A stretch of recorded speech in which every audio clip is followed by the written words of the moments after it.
Bob makes $68,000 a year. He's not broke, he's not reckless, he sort of tracks his spending, but every month, around the 18th or 19th, he gets that quiet panic when he opens his banking app and thinks, wait, where did it go? Turned out, Bob was leaking about $280 a month, not on big splurges, on invisible stuff, things that don't feel like spending. When he plugged that leak using a simple Japanese method called kakebo, his monthly margin went from $800 to $1,080. That's 35% more money he could actually feel. Not from a raise, from not being surprised by his own life. In the next few minutes, I'll show you where that $280 usually goes and the tiny ritual that stops it. It's Tuesday. Bob's been in back-to-back Zoom calls since 9 a.m. His brain is fried. He stares into the fridge like it personally offended him. Cooking feels impossible. He opens DoorDash. Pad Thai. Extra spring rolls because it's been that kind of day. $47. Tap. Done. No guilt. No, I'm spending. It feels like relief. That's leak number 1 for the week. By Sunday, there'll be a few more just like it. Sometimes food, sometimes a small Amazon thing, a rushed coffee, a free trial he'll totally cancel later. He won't remember most of them. He'll just remember the feeling on the 18th when the balance is lower than it should be and he can't explain why. And that feeling isn't just about money. It's about trust. You start trusting yourself less. If I can't even predict my own spending, how am I supposed to build wealth? So why does this keep happening even to responsible people? Most people assume the problem is discipline. If I really wanted it, I'd save more. But a lot of people don't have a discipline problem. They have a visibility problem. Modern spending is designed to be forgettable. Tap to pay, one-click checkout, subscriptions that renew while you sleep, buy now, pay later that turns a price into a quiet monthly drip. It's not that you're bad with money. You live in a system that removes friction, then acts shocked when you lose track.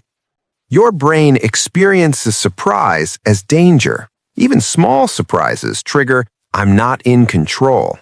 You can be making decent money, paying bills, investing a little, and still feel broke, because feeling broke is often just feeling surprised.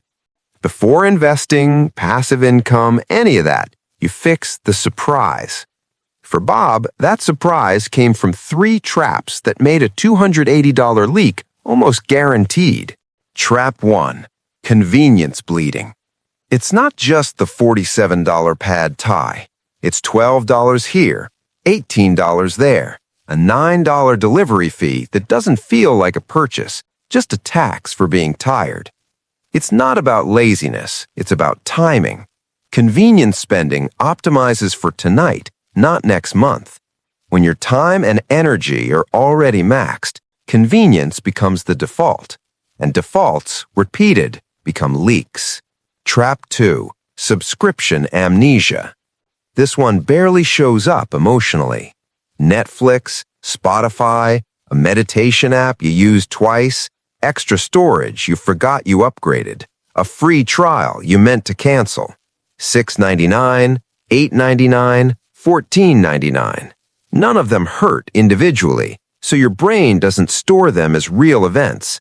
Stacked, they become a monthly leak you swear you don't have. Trap 3. The deserve it tax. You do deserve nice things. That's not the issue. The problem is small but frequent treats. A candle, a book, a cute mug, a tiny upgrade, a snack because you're stressed. Each one is easy to justify, and that's why it's dangerous. Nothing feels wrong in the moment. You're not losing to one big bad decision. You're losing to 15 tiny forgettable ones. So how do you stop a leak you can't see? That's where the Japanese method comes in. The method is called kakebo. It's not an investment hack. It's a spending awareness ritual that's been used in Japan for over a century. The goal isn't perfection. It's consciousness. The real enemy isn't buying things. It's drifting into purchases you never really chose. Traditional kakebo uses a notebook. You set an intention for the month, You write what you spent and you reflect. The power isn't in having a perfect log, it's in the pause. Kakebo inserts a small speed bump between impulse and action. That's where your real self shows up, the part of you that has goals, that wants calm, that's tired of mid-month panic. Most spending happens when you're the least you, hungry, stressed, rushed, lonely, bored. Kakebo doesn't shame that, it just asks, what job is this purchase doing for me? Feeding me, comforting me, saving time, avoiding awkwardness, killing boredom? Sometimes the answer is, yeah, I'm buying it. Fine. A surprising amount of the time, the answer is, I'm just exhausted. And exhaustion needs a different solution than hunger. Writing this down by hand matters because your brain treats writing as evidence. Tap to pay is frictionless. Pen and paper makes the trade real for a second. That tiny moment of, oh, that's where it went, is how you kill surprise. Here's where Bob's brain finally clicked. He thought he had a budgeting problem. He actually had a visibility problem. His take-home pay, about $4,000 a month.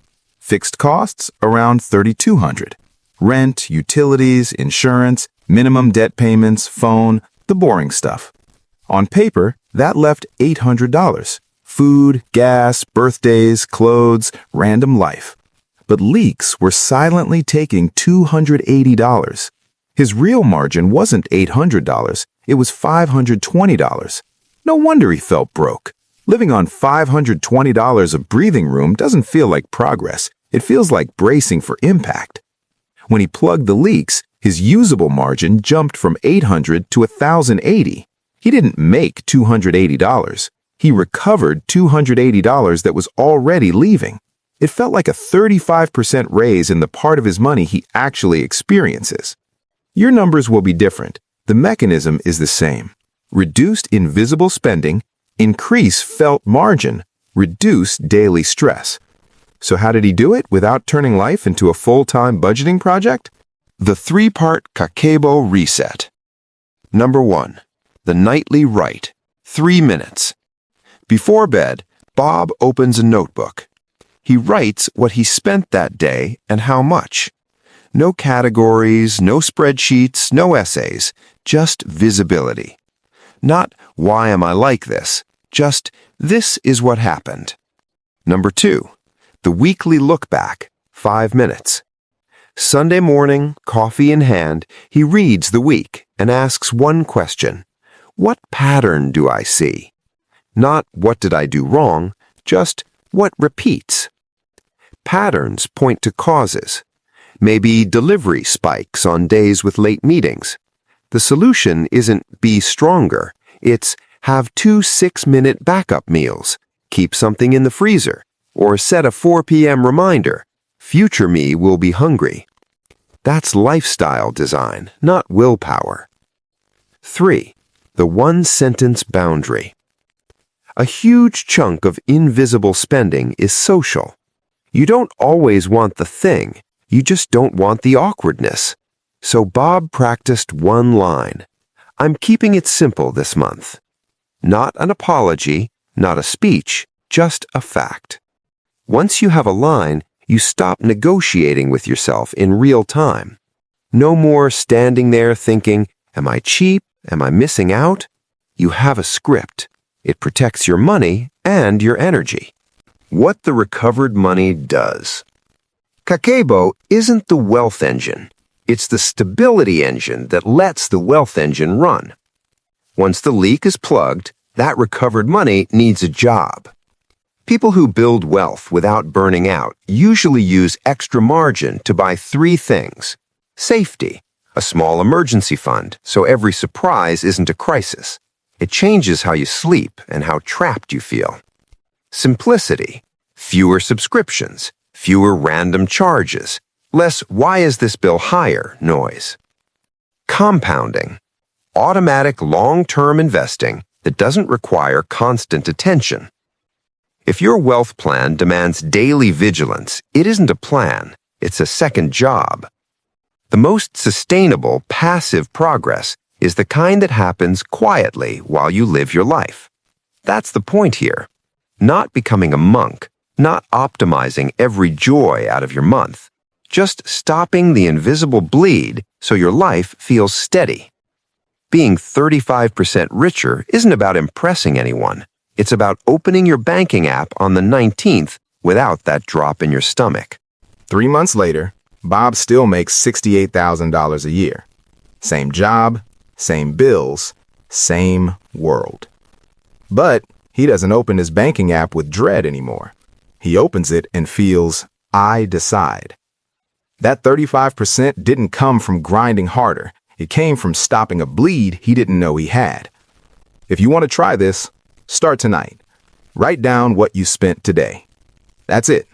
No judgment, no fixing, just visibility. Because the goal isn't perfection. The goal is to stop being surprised by your own money.